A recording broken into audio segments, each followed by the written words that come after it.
Olá, eu sou o professor Ricardo Ribas e hoje nós vamos falar de um tema importantíssimo. A partir de quanto uma proposta comercial passa a ser inexequível nos procedimentos licitatórios?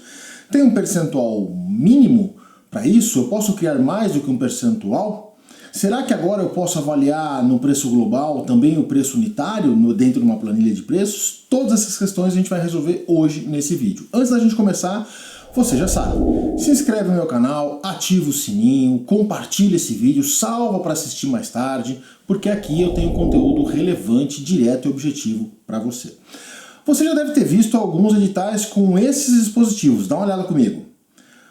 O edital traz lá, né? No caso de bens e serviços em geral, é indício de inexecuibilidade das propostas, valores inferiores a 50% do valor orçado pela administração, e 2, no caso de serviços de engenharia, serão consideradas inexequíveis as propostas cujos valores forem inferiores a 75% do valor orçado pela administração, independentemente do regime de execução. Volta aqui comigo. Bom, primeiro a gente tem que entender como é que calcula isso, tá? 75% do valor orçado pela administração. Então vamos imaginar que o valor orçado fosse 100 mil reais. Quanto é 75% de 100 mil reais? 75 mil. Então, abaixo de 75 mil, passa a ser inexequível a proposta. O que significa que em obras e serviços de engenharia, o desconto para a participação, os lances, a negociação em tese, teria que chegar no máximo a 25% sob pena de se caracterizar a inexecuibilidade daquela proposta.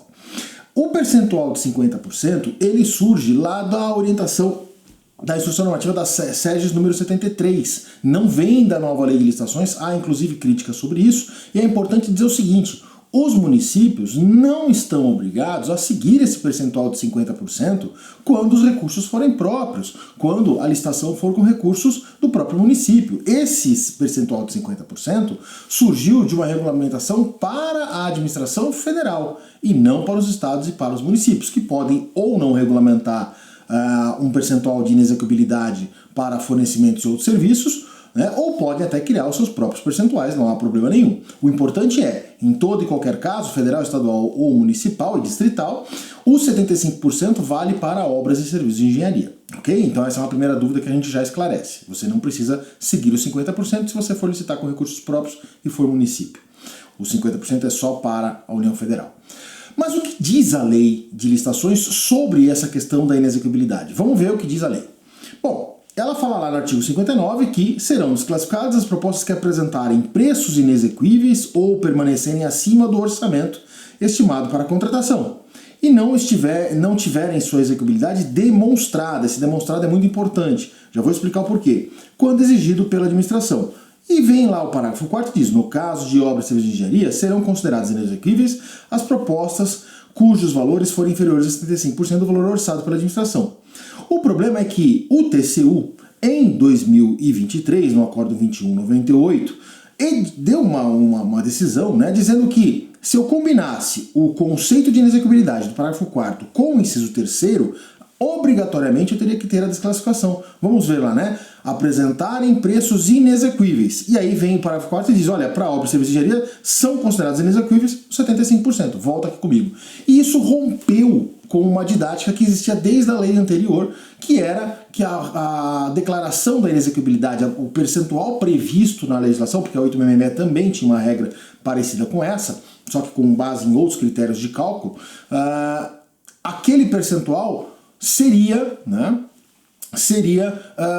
estimado, seria relativo, né? Não existiria uma presunção absoluta, objetiva, automática, incontestável. Não, aquele percentual previsto na 866 poderia ser relativizado se a empresa, quando fosse apontada a sua inexecuibilidade, demonstrasse ser exequível a sua proposta.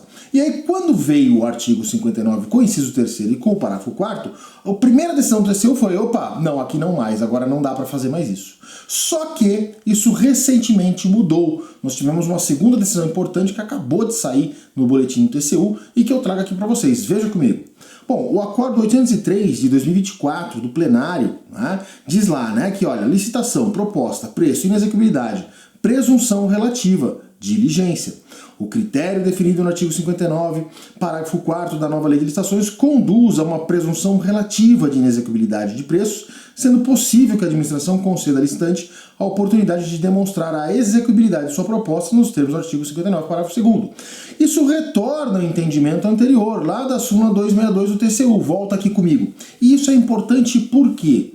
Porque permite agora que as propostas possam ser negociadas, que o licitante possa ir além no seu lance, possa reduzir além dos 25% ou 50%, dependendo do caso, né, o seu preço final. Isso inclusive vai ao encontro, né, da própria principiologia constitucional da licitação, que é o princípio da economicidade, supremacia do interesse público. A questão aqui agora é o seguinte: como é que eu faço isso? Como é que eu instrumentalizo isso? Bom, primeiro eu vou ter que apontar, olha, licitante, a sua proposta está com um percentual além dos 75%.